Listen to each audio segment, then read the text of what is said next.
আজ আমি করবো কাঁচা আমের চাটনি। কাঁচা আম কেটে রাখা আছে, তার সঙ্গে আদা কুচিয়ে রেখেছি, শুকনো খোলায় একটু পাঁচফোড়ন আর একটু জিরে নাড়াচাড়া করে নেব। শুকনো লঙ্কা একটু থাকলে দিতাম, আমার শেষ, তাই আমি দিতে পারলাম না। আপনারা একটু দিয়ে নেবেন, ভালো আমার মিষ্টির মধ্যে একটু গুঁড়ো করে। তেল গরম হলে একটু পাঁচফোড়ন দিলাম আর শুকনো লঙ্কা দিতে হবে। আমার আগেই বলেছি শুকনো লঙ্কা শেষ, তাই শুকনো লঙ্কা দিতে পারলাম না। তারপর দিয়ে দেবো কুচনো আদা দিয়ে, এটা একটু নাড়াচাড়া করে নেবো। দিয়ে দেবো কাঁচা আম দেবো।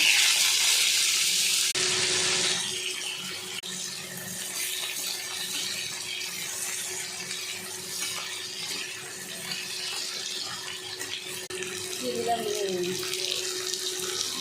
আজকে ওনার সাথেও মেঘলা মেঘলা হলুদ,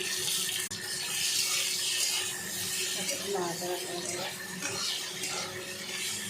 তারপর দিয়ে দিলাম পরিমাণ মতো জল। আমগুলো সেদ্ধ হয়ে এসেছে, এবার দিয়ে দেবো চিনি। সেদ্ধ হয়ে গেছে।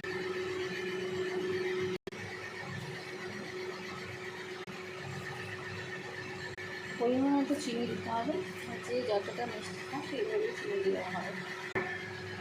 চাটনিটা চিনি সম্পূর্ণভাবে গলে গেছে, আর রাখা আছে গুঁড়ো করে শুকনো খোলায়, যেটা আমি পাঁচফোড়ন তারপরে একটু জিরে একসাথে একটু মাংস করে দিয়ে দিয়েছি, দিয়ে এটা ছিটিয়ে দেবো চাটনির উপর দিয়ে।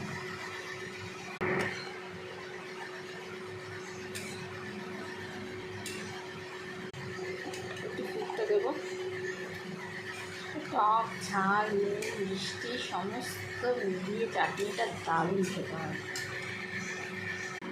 আমার রেডি হয়ে গেছে কাঁচা আমের টক ঝাল মিষ্টি চাটনি।